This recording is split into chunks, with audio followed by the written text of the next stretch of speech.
ఆదాయాన్ని పెంచాలి.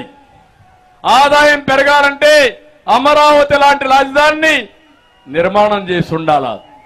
నేను ఆ రోజు అమరావతి మామూలుగా కాదు, 35,000 ఎకరాలు భూమి స్వచ్ఛందంగా రైతుల ముందుకొచ్చి భూమినిస్తే నేను అమరావతి ప్రారంభించాను. ఒక్క రూపాయి ఖర్చు పెట్టకుండా ఈరోజు మన రాజధాని మనం నిర్మాణం చేసుకున్నాం. అలాంటి దాన్ని విధ్వంసం చేసి అవినీతి పేరు పెట్టి కుల ముద్రేసి రాజధాని నాశనం చేసిన వ్యక్తి ఈ జగన్మోహన్ రెడ్డి గారని చెప్పి మీకు తెలియజేస్తున్నా. దీనివల్ల లక్షల కోట్ల రూపాయలు మీ సంపద ఆవిరైపోయింది. మీరు అప్పుల పాలయ్యే పరిస్థితికి వచ్చారు. ఇంకో పక్క పరిశ్రమల్ని తరిమి పారగొట్టే పరిస్థితికి వచ్చాడు. దీనివల్ల యువతకు ఉద్యోగాలు రాలేదు, వాళ్ళు నిరుద్యోగులయ్యారు, గవర్నమెంట్కి ఆదాయం లేదు, మళ్ళీ అప్పులు చేసే పరిస్థితికి వచ్చాం. నేను ఒక్క విషయం ఇక్కడ మాట్లాడుతున్నా మీ అందరికీ. ఇక్కడే మీరందరూ ఉన్నారు. పోలవరం ఆంధ్రప్రదేశ్ రాష్ట్రానికి వరం బైఫర్కేషన్ యాక్ట్ లో నేనే పెట్టించా. ఆ రోజు నేను ఒకటి ఆలోచించాను పోలవరం గురించి. విభజన జరిగినప్పుడు కాంగ్రెస్ పార్టీ పోలవరం పెట్టి 7 మండలాలు తెలంగాణలో పెట్టారు. నేను ముఖ్యమంత్రి అయినప్పుడు 2014లో ఒకటే ఆలోచించాను, ఆ 7 మండలాలుంటే అవి ముంపుకు గురవుతుంది కాబట్టి ఎవరు ఒప్పుకోరు, తెలంగాణ గవర్నమెంట్ ఒప్పుకోదని ప్రధానమంత్రి గారు నరేంద్ర మోడీ గారిని ఒకటే రిక్వెస్ట్ చేశాం.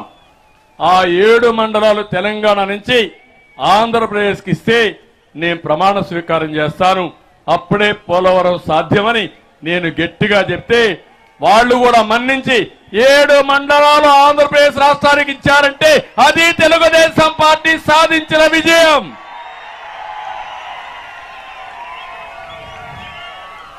అక్కడి నుంచి ఇది జాతీయ ప్రాజెక్టు, దీన్ని పూర్తి చేయాలని 72% పూర్తి చేశారు. వెస్ట్ గోదావరి జిల్లాలో మీరే సాక్షులు.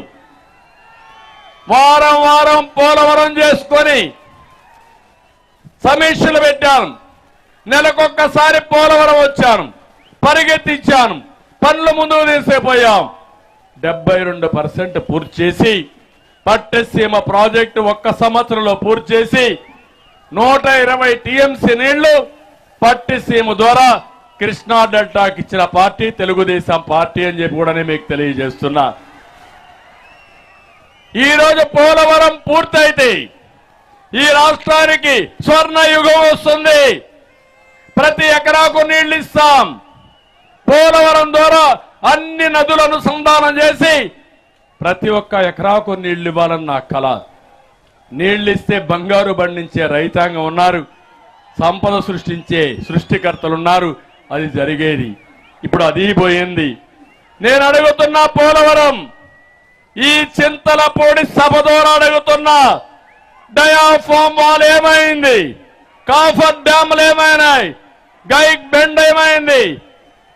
2020కి పూర్తి కావాల్సిన ప్రాజెక్టు 2024 కాదు, ఎప్పుడవుతుందో తెలియని పరిస్థితి తీసుకొచ్చారు.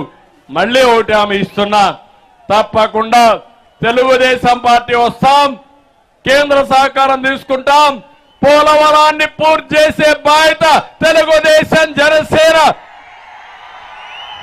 తీసుకుంటామని హామీ ఇస్తున్నా. అది సంపద సృష్టించే మార్గం. ఈరోజు ఈ ముఖ్యమంత్రి చేసేది విధ్వంసం అని చెప్పి కూడా నేను మీకు తెలియజేస్తున్నా. ఇక్కడే మీరందరి ముందునుంది ఏదైతే ఈరోజు మనందరి ముందర చింతలపూడి లిఫ్ట్ ఇరిగేషన్ కూడా ముందుకు తీసుకొచ్చాం. 4,900 కోట్లు ఖర్చు పెట్టి పూర్తి చేస్తే ఈ యొక్క చింతలపూడి ఏరియానే కాకుండా నూజివీడు ఈ ప్రాంతాలన్నీ బ్రహ్మాండంగా అభివృద్ధి అయ్యేటివి. అలాంటి చింతలపూడి నిలిచిపోయింది, అవునా కాదా అని మిమ్మల్ని అడుగుతున్నా. ఇప్పుడే హామీ ఇస్తున్నా ఈ సభలో, రేపు రాబోయే రోజుల్లో చింతలపూడిని పూర్తి చేసి చింతలపూడి నియోజకవర్గానికి ప్రతి ఎకరాకు నీళ్లు ఇచ్చే బాధ్యత మాది. ఇది చేస్తే రైతాంగం వాణిజ్య పంటలేస్తారు, బ్రహ్మాండంగా ముందుకు పోతారు. ఒక్క ఉదాహరణ మీరు చూడండి, పామాయిల్ ఉంది. ఈ ఏరియా అంతా కూడా ఇప్పుడు కూడా హెలికాప్టర్లు వస్తామంటే పైన నుంచి చూసుకుంటూ వచ్చాను పామాయిల్ ఎట్టుందని. ఆ పామాయిల్ పంట ఇక్కడికి తెచ్చింది నందమూరి తారక రామారావు గారు మొట్టమొదటిసారిగా. ఆయన మొదటిసారిగా సీఎంగా ఉన్నప్పుడు మలేషియా నుంచి పామాయిల్ మొక్కలు తీసుకొచ్చి ఈ జిల్లాలో ఈ రాష్ట్రంలో ప్రవేశపెట్టిన నాయకుడు ఎన్టీ రామారావు గారని చెప్పి నేను మీకు తెలియజేస్తున్నా. ఆ రోజు ఒక మొక్కకు 40 రూపాయలు సబ్సిడీ ఇచ్చాం. ఇంకో పక్కన ఎరువులు, పురుగు మందులు కానీ, యంత్రాలు కానీ, డ్రిప్ ఇరిగేషన్ కానీ ఇవన్నీ కూడా సబ్సిడీతో ఇచ్చాం ఆ రోజు. ఈ రోజు మీరు చూడండి, ఎక్కడ కూడా సబ్సిడీస్ అన్ని తీసేశాడు, ఒక్క పైసా ఇవ్వడం లేదు. ఇంకో పక్క ఒకప్పుడు ఒక టన్ను 18,000 వచ్చేది, ఇప్పుడు టన్ను 11,000 నుంచి 12,000 వస్తా ఉంది. అంటే గవర్నమెంట్ సీత కన్నేసింది, మార్కెట్ లేదు. ఒకప్పుడు నేను మార్కెట్ తగ్గినప్పుడంతా మార్కెట్ ఇంటర్వెన్షన్ ఫండ్ ఇచ్చి పామాయిల్ కాపాడిన పార్టీ తెలుగుదేశం పార్టీ అని చెప్పి మరొక్కసారి మీ అందరికీ విజ్ఞప్తి చేస్తున్నా. పామాయిల్ దెబ్బతినింది, అక్వా దెబ్బతినింది. మళ్ళీ హామీ ఇస్తున్నా, రైతుకు న్యాయం చేయడం కోసం పామాయిల్ ని ప్రోత్సహిస్తాం, సబ్సిడీలు ఇస్తాం. అక్వా రైతుకు కూడా ఒక యూనిట్కి ₹50 కరెంట్ ఇచ్చి దాన్ని కూడా ప్రోత్సహించే బాధ్యత తెలుగుదేశం పార్టీదని చెప్పి నేను మీకు తెలియజేస్తున్నా. నేను ఒకే ఒక విషయం మీ అందరికి చెప్తున్నాను, ఏ నాయకుడైనా ఏ రాజకీయ పార్టీ అయినా ప్రజల్ని బాగు చేయడం కోసం ఆలోచించాలి, మీ జీవితాల్లో వెలుగు రావడానికి ఆలోచించాలి.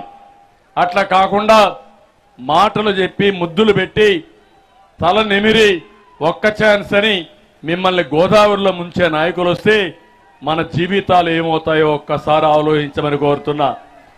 ఈ రోజు నేను ధైర్యంగా చెప్తున్నా, ఆ రోజు తెలుగుదేశం పార్టీ హైదరాబాద్ అభివృద్ధి చేశాం, సైబరాబాద్ నిర్మాణం చేశాం.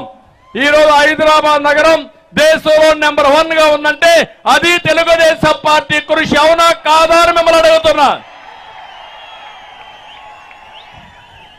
ఆ రోజు ఇక్కడుండే పిల్లలు బాగా చదివిస్తే ప్రపంచాన్ని జయిస్తారని ఐటీకి ప్రాధాన్యత ఇచ్చాం, ఇంజనీరింగ్ కాలేజీలు పెట్టాం, మెడికల్ కాలేజీలు ఇచ్చాం, ఐటీ కంపెనీలు తీసుకొచ్చాం.